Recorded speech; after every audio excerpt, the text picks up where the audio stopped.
Hello everyone, welcome back to my YouTube channel. आज हम HPGBT का प्रीवियस ईयर डिस्कस करने वाले हैं।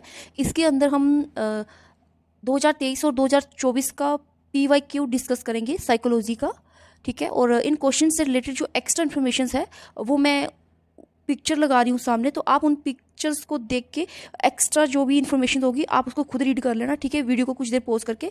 तो ये जो आंसर आपके साथ डिस्कस किए जा रहे हैं ये ऑफिशियल आंसर की के अकॉर्डिंग है। तो चलिए लेते हैं हमारा पहला प्रश्न, जिसमें आपसे पूछ रखा है अंतर्दर्शन विधि का प्रतिपादन किसने किया? Who invented introspection method?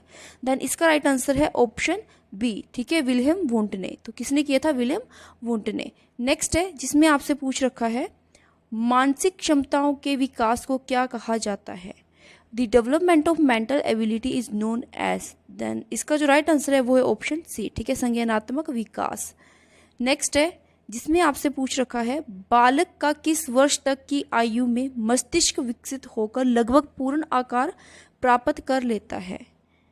ठीक है, at what age does the child brain develop and attains almost full size? तो आपने बताना है कि जो चाइल्ड ब्रेन है, ठीक है, वो अप टू 100% कब तक डेवलप हो जाता है? ठीक है, अगर 100% की बात की गई है तो वो हो जाता है आपका अप टू 6 ईयर्स, ठीक है, 6 ईयर। और अगर अगर एग्ज़ाम में पूछा जाता कि 90% कब तक हो जाता है, तो वहाँ पर 90% जो बच्चे का ब्रेन है वो हो जाता है आपका 5 ईयर तक, ठीक है, डेवलप्ड। और अगर बात की जाए फुल 100%, तो 100% आपका होगा 6 ईयर, ठीक है। नेक्स्ट है जिसमें आपसे पूछ रखा है according to psychological Freud id is based on, ठीक है, जो फ्राइड ने इड दिया है, ठीक है, तो वो किसके ऊपर बेस्ड है? ठीक है, मनोवैज्ञानिक फ्राइड के अनुसार इद का आधार किसे मानेंगे? तो that is based on pleasure. ये हम पहले भी डिस्कस कर चुके हैं, ये क्वेश्चन मैक्सिमम टाइम रिपीट हुआ है, ठीक है। तो इसका जो राइट आंसर है वो है ऑप्शन बी, सुख, ठीक है, प्लेजर के प्रिंसिपल पर ये काम करता है। नेक्स्ट है जिसमें आपसे पूछ रखा है आत्म केंद्रित स्वभाव के व्यक्ति किस व्यक्तित्व के होते हैं? ठीक है, तो आपने बताना है कि self centred nature person have dash personality. Then इसका राइट आंसर है ऑप्शन बी, ठीक है, इंट्रोवर्ट। जो सेल्फ सेंटर्ड पर्सन है वो किस तरह के होते हैं? वो होते हैं इंट्रोवर्ट। नेक्स्ट है जिसमें पूछ रखा है विकास एक प्रक्रिया है, ठीक है, तो जो डेवलपमेंट इज अ प्रोसेस, कौन सी प्रोसेस है? ये है कंटिन्यूअस, ठीक है, यानी कि option B is the right answer, निरंतर। नेक्स्ट है जिसमें आपसे पूछ रखा है मनोशारीरिक असमानताओं को क्या कहा जाता है? What do you understand by psychophysical differences? Then इसका जो राइट आंसर है वो है ऑप्शन सी, व्यक्तिगत या फिर इंडिविजुअल, ठीक है जी। जो मनोशारीरिक असमानताएं हैं, जो व्यक्तिगत विभिन्नताएं पाई जाती है उसको क्या कहा जाता है? व्यक्तिगत, ठीक है, मनोशारीरिक असमानताओं को क्या कहा जाता है? व्यक्तिगत। नेक्स्ट है लघुकालीन स्मृति में कितने सेकंड के लिए सूचनाएं रह सकती है? जो हमारी शॉर्ट टर्म मेमोरी है, ठीक है, for how many second short term memory holds information? तो इसका जो राइट आंसर है वो है ऑप्शन ए, ठीक है, 30 सेकंड। कितनी देर तक होल्ड कर सकती है ये? 30 सेकंड तक, 30 सेकंड तक। नेक्स्ट है जिसमें आपसे पूछ रखा है एरिक्सन के सिद्धांत के अनुसार विश्वास बनाम अविश्वास की अवस्था आती है। According to Erikson theory trust versus mistrust comes at age of. तो इसका जो राइट आंसर है वो है ऑप्शन बी, 0 से लेके 1 वर्ष तक, ठीक है। इसकी जितनी भी स्टेजेस है ये आपने याद कर लेनी है, इनमें से कोई भी स्टेज आपसे पूछी जा सकती है एग्जाम में। नेक्स्ट है जिसमें आपसे पूछ रखा है विगत अनुभवों की पुनः जागृति है, रिवाइवल ऑफ पास्ट एक्सपीरियंस, ठीक है। जो पास्ट एक्सपीरियंस की पुनः जागृति है उसको क्या कहा जाता है? उसको कहा जाता है रिकॉल, ठीक है, प्रत्यास्मरण या फिर रिकॉल। नेक्स्ट है जिसमें पूछ रखा है मैस्लो के अभिप्रेरणा सिद्धांत के अनुसार कौन सी आवश्यकता क्रम में सबसे बाद में आती है? ठीक है, सबसे बाद में आती है। In the Maslow theory of motivation which needs comes last in the hierarchy. तो इसका राइट आंसर है option C, needs of self actualizations, ठीक है। ये जो क्रम दे रखे आपके सामने, आपने इनको सीक्वेंस में याद कर लेना है। एग्जाम में कोई भी क्रम पूछा जा सकता है। नेक्स्ट है, who made 16 personality factor questionnaires. 16 व्यक्तित्व कारक प्रश्नावली किसके द्वारा निर्मित की गई? देन इसका राइट आंसर है ऑप्शन डी, कैटल। नेक्स्ट है, जिसमें आपसे पूछ रखा है, समुद्र से तैरते हुए हिमखंड से मन की तुलना किसने की है? ठीक है, who compare the human mind with floating iceberg. तो किसने की है? सिगमंड फ्राइड ने, यानी कि option A is the correct answer. Next है, जिसमें पूछ रखा है, मनोविज्ञान के सिद्धांत नामक पुस्तक के रचयिता कौन है? Okay, the book principle of psychology. ठीक है, तो जो किसके? प्रिंसिपल ऑफ साइकोलॉजी, जो प्रिंसिपल ऑफ साइकोलॉजी की बुक है, तो इसके जो रचयिता है, जो राइटर है, किसने लिखी है? वो है विलियम जेम्स, यानी कि option C is the correct answer. Next है, निम्न में से किसे थायराइड ग्रंथि नियंत्रित करती है? किसे करती है थायराइड ग्रंथि? ठीक है, which of the following controlled by thyroid gland. तो किसको करती है? इमोशंस को, संवेग को। ठीक है, जो थायराइड ग्लैंड है वो करती है कंट्रोल आपके इमोशंस को। नेक्स्ट है, सृजनात्मकता का वैज्ञानिक अध्ययन किसने शुरू किया? ठीक है, who started scientific study of creativity. Then इसका राइट आंसर है ऑप्शन बी, गिलफोर्ड। ठीक है जी, किसने किया? गिलफोर्ड ने किया। नेक्स्ट है, जिसमें आपसे पूछ रखा है, प्रयोगात्मक मनोविज्ञान के जनक कौन है? ठीक है, who is the father of experimental psychology. Then इसका राइट आंसर है विलियम वुंट। ठीक है जी, कौन है? William won't. नेक्स्ट है, क्रिया प्रसूत अनुबंधन का संबंध है। ठीक है, operant conditioning is associated with. तो किसने दी है? ये दी है BF स्किनर ने, यानी कि option B is the correct answer. Next है, जिसमें आपसे पूछ रखा है, स्याही धब्बा परीक्षण डैश के द्वारा दिया गया। जो इंक ब्लॉट टेस्ट है that is given by Rorschach. ठीक है, किसने दिया? रोशार्क ने, यानी कि option C is the correct answer. Next है, जिसमें आपसे पूछ रखा है, बालक के व्यक्तिगत अध्ययन की मनोवैज्ञानिक विधि है। ठीक है, the psychological method of individual study of child is known as. तो इसको किससे जाना जाता है? केस स्टडी से, यानी कि option C is the correct answer. Next है, जिसमें आपसे पूछ रखा है, association between stimulus and response is known as. तो इसका राइट आंसर है कंडीशनिंग। ठीक है, जो उद्दीपन और अनुक्रिया के बीच का जो साहचर्य स्थापित होना, वो क्या कहलाता है? वो कहलाता है अनुबंधन। नेक्स्ट है, जिसमें पूछ रखा है, अधिगम डिजाइन पर अधिक बल दिया जाता है। ठीक है, लर्निंग डिजाइन इज एम्फेसाइसिस इन। तो किसके ऊपर देते हैं? ये देते हैं निर्मितवाद। ठीक है, कंस्ट्रक्शंस के ऊपर। नेक्स्ट है, मानव के सांस्कृतिक तथा जैव सामाजिक विकास का सिद्धांत किसने किया? ठीक है, जो theory of culture and bio social development है। जब भी कल्चर और सोशल की बात की जाए तो इसका जो राइट आंसर होगा वो होगा ऑप्शन सी। ठीक है, वाइगोत्स्की। कौन बात करते हैं? वाइगोत्स्की, सोशल और कल्चर की। ठीक है, नेक्स्ट है, स्मृति की कितनी अवस्थाएं हैं? देन इसका राइट आंसर है 4। तो कितनी है? मेमोरी की जो अवस्थाएं हैं वो कितनी है? वो है आपकी 4। नेक्स्ट है, जिसमें पूछ रखा है, पावलोव कहाँ के रहने वाले थे? ठीक है, तो Pavlov belongs to which country? That is रूस। ठीक है, रशिया। तो इसका राइट आंसर होगा ऑप्शन बी, रशिया। नेक्स्ट है, जिसमें पूछ रखा है, मैं जानता हूं कि जल का रासायनिक सूत्र H2O होता है, किस स्मृति का उदाहरण है? I know the chemical formula of water is H2O is an examples of which type of memory? तो जो इसका राइट आंसर होगा वो है ऑप्शन ए। ठीक है, अर्थगत स्मृति, ऑप्शन ए। नेक्स्ट है, according to Vygotsky which tool is use to children during interactions.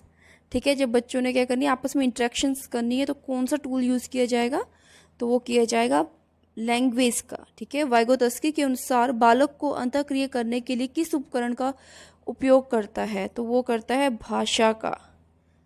Next है गेस्टोल्ट मीन्स। गेस्टोल्ट का अर्थ है, तो जो इसका अर्थ है वो है होल, यानी कि पूर्ण। Option D is the correct answer. Next है, जिसमें आपसे पूछ रखा है निम्न में से किस ग्रीक दार्शनिक ने कहा ज्ञान अधिगम और अनुभव के द्वारा अर्जित किया जाता है। ठीक है, ज्ञान अधिगम और अनुभव के द्वारा अर्जित किया जाता है। तो आपने बताना है कि कौन से फिलोसोफर ने कहा है कि knowledge is acquired through learning and experience. तो इसका जो राइट आंसर होगा ऑप्शन बी अरस्तु। ठीक है, किसने कहा है, अरस्तु ने। नेक्स्ट है बुद्धि लब्धि या आईक्यू की धारणा दी गई थी, ये दिया किसने था, जो आईक्यू वाज डेवलप्ड बाय। ठीक है, जो कोशेंट और आईक्यू वाज डेवलप्ड बाय, तो इसका जो राइट आंसर है वो है स्टर्न। Option C. नेक्स्ट है cause and effect relations can be done more accurately by. ठीक है, कार्य और कारण संबंधों का अध्ययन अधिक सटीकता से किया जा सकता है, तो इसका राइट आंसर है प्रयोगात्मक विधि। ठीक है, एक्सपेरिमेंटल मेथड। नेक्स्ट है बालक द्वारा स्वयं के विचारों को लिखना एक उदाहरण है। तो अगर बालक अपने विचारों को स्वयं लिख रहा है तो ये किसका उदाहरण है, तो ये उदाहरण है आपका परावर्तक पत्रिका का, यानी कि ऑप्शन बी। ठीक है, a child writing down his own thought is an example of reflective journals. Next है विकास का प्रारंभ कब से शुरू होता है, व्हेन डज डेवलपमेंट स्टार्ट, तो ये होता आपका गर्भ धारण से, यानी कि conception. Option C is the correct answer. Next है पावलोव ने अपना प्रयोग किस पर किया था। ठीक है, तो जो पावलोव ने वो अपना एक्सपेरिमेंट किसके ऊपर किया था, तो वो किया था डॉग के ऊपर, यानी कि option B is the correct answer. Next है who gave social learning theory, सामाजिक अधिगम का सिद्धांत किसने दिया, तो इसका राइट आंसर है ऑप्शन बी बेंडूरा ने। ठीक है, नेक्स्ट है जिसमें आपसे पूछ रखा है अत्यधिक और तर्कहीन भय प्रतिक्रिया कहलाती है, excessive and irrational fear reaction is called, तो इसको कहा जाता है फोबिया। ठीक है, जब एक्सेस अमाउंट में क्या हो, जब इरिटेशंस हो, ठीक है, एक्सेसिव अत्यधिक हो जाए और तर्कहीन हो, भय की प्रक्रिया क्या कहलाएगी, वो कहलाएगी फोबिया। नेक्स्ट है तत्परता अभ्यास व प्रभाव डैश के नियम है, readiness exercise and effects are the law of, तो ये किसके है, ये है अधिगम के, यानी कि option C is correct answer, learning. Next है जिसमें आपसे पूछ रखा है मैस्लो के अपने अभिप्रेरणा के सिद्धांत में सबसे ऊपर किस आवश्यकता को रखा है, तो देखो जो मैस्लो का क्वेश्चन है वो फिर से पूछ लिया गया है। ठीक है, तो इसलिए इसका क्रम याद रखना है आपने, और कौन से क्रम में किसकी बात की गई है, तो साथ में आपको वो भी याद होना चाहिए। ठीक है, तो इसका जो राइट आंसर होगा वो होगा आत्मबोध, यानी कि ऑप्शन डी सेल्फ एक्चुअलाइजेशंस। नेक्स्ट है जब पहले की सीखी हुई सामग्री नए सीखने में बाधा उत्पन्न करे उस अधिगम का डैश अंतरण कहेंगे, if previous learned material creates obstructions in new learning this will be known as dash transfer of learning. ठीक है, तो इसको क्या कहेंगे, ऋणात्मक। तो जो पहले से सीखी हुई चीज़ है वो क्या कर रही है कोई नई चीज़ सीखनी है आपने, तो उसमें बाधा उत्पन्न कर रही है, तो उसको ऋणात्मक कहा जाएगा। ठीक है, नेक्स्ट है क्रिया प्रसूत अनुबंधन किस मनोवैज्ञानिक से संबंधित है। ठीक है, जो ओपेरेंट कंडीशनिंग है वो किससे संबंधित है, तो वो है आपकी स्किनर से, यानी कि ऑप्शन सी। नेक्स्ट है रोशार्क स्याही धब्बा परीक्षण आकलन करता है। ठीक है, रोशार्क इंक ब्लॉट टेस्ट असेसिस। तो ये क्या असेस करता है? ये करता है आपका अनकॉन्शियस मोटिव। ठीक है, अचेतन अभिप्रेरकों का, अनकॉन्शियस मोटिव्स को। नेक्स्ट है जिसमें आपसे पूछ रखा है, फ्रॉइड के अनुसार अहम आधारित है। ठीक है, according to Freud ego is based on. तो ये बेस्ड है आपका किसके ऊपर? जो ईगो है वो बेस्ड है आपका रियलिटी के ऊपर। ठीक है, और अगर बात, इसका जो राइट आंसर ऑप्शन बी है। और अगर पूछा होता ईद, तो ईद का तो आपको पता ही है वो किसके ऊपर बेस्ड है, वो that is based on pleasure principal. तो इसने ईद, ईगो और सुपर ईगो के बारे में बता रखा है सिगमंड फ्रॉइड ने। तो आप इसको अच्छे से डिटेल में पढ़ लेना। ठीक है, नेक्स्ट है आर्मी बीटा परीक्षण एक डैश परीक्षण है। ठीक है, Army Beta test is a dash test. तो ये एक नॉन वर्बल टेस्ट है। ठीक है, अमौखिक। नेक्स्ट है, एक बालक की कालक्रमिक आयु 16 वर्ष है तथा उसकी मानसिक आयु 12 वर्ष है, उसकी बुद्धि लब्धि कितनी होगी? जो PYQ हमने पहले भी डिस्कस किए थे साइकोलॉजी के पिछली वीडियो में, तो उसमें भी ये इस तरह के क्वेश्चन 2-3 बारी पूछे गए और वहाँ पर भी हमने इसको अच्छे से सोल्व किया था। तो इसका जो फॉर्मूला है वो आपको पता ही है। अगर IQ निकालना हो तो वो होता है आपका mental age divided by chronological age into 100। अब यहाँ पर अगर आप देखोगे तो आपको मेंटल एज कितनी दे रखी है? 12। ठीक है, और क्रोनिकल एज दे रखी है आपको 16। इंटू में कितना आ जाएगा? 100। और ये क्या है आपका? IQ है ना। IQ निकाल रहे हो ना आप, तो आप इसको डिवाइड, अगर आप इसको डिवाइड करोगे तो आपका आ जाएगा 70। आप करके देख लेना। तो इसका आंसर आएगा 70, यानी कि option C is the correct answer.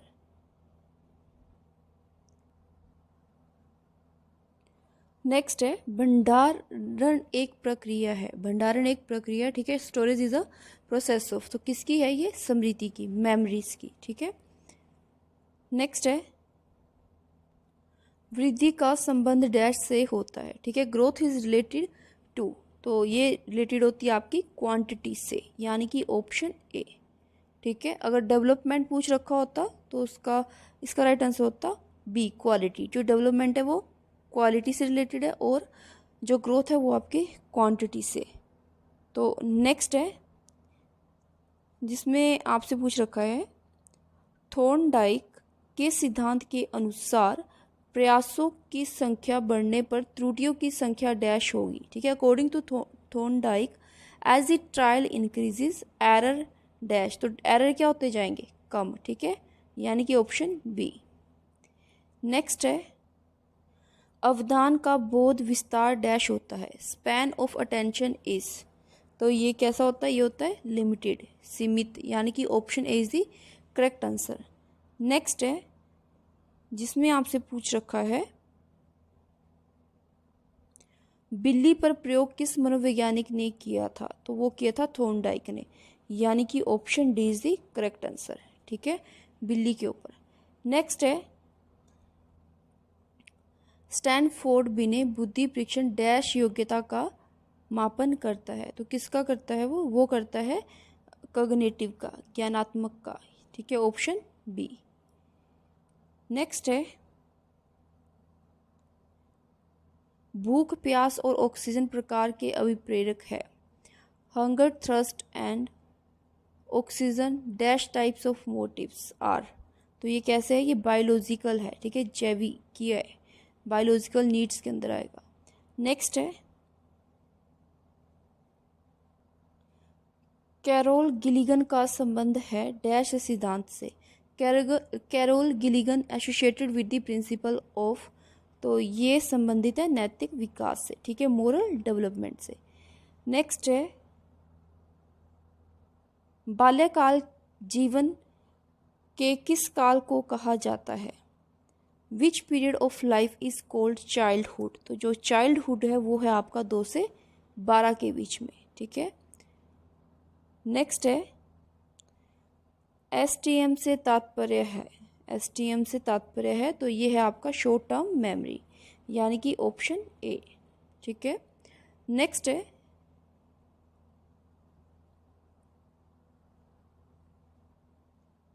Gene पियाजे ने ज्ञानात्मक विकास को डैश अवस्थाओं में बांटा है। तो इन्होंने बांटा है 4 अवस्थाओं में, ठीक है। SP CF, ठीक है। ये निमोनिक्स है, ये पहले भी डिस्कस कर चुकी हूँ मैं, जो इससे पहले वीडियो बनाई है मैंने, अगर आपने देखी होगी तो। नेक्स्ट है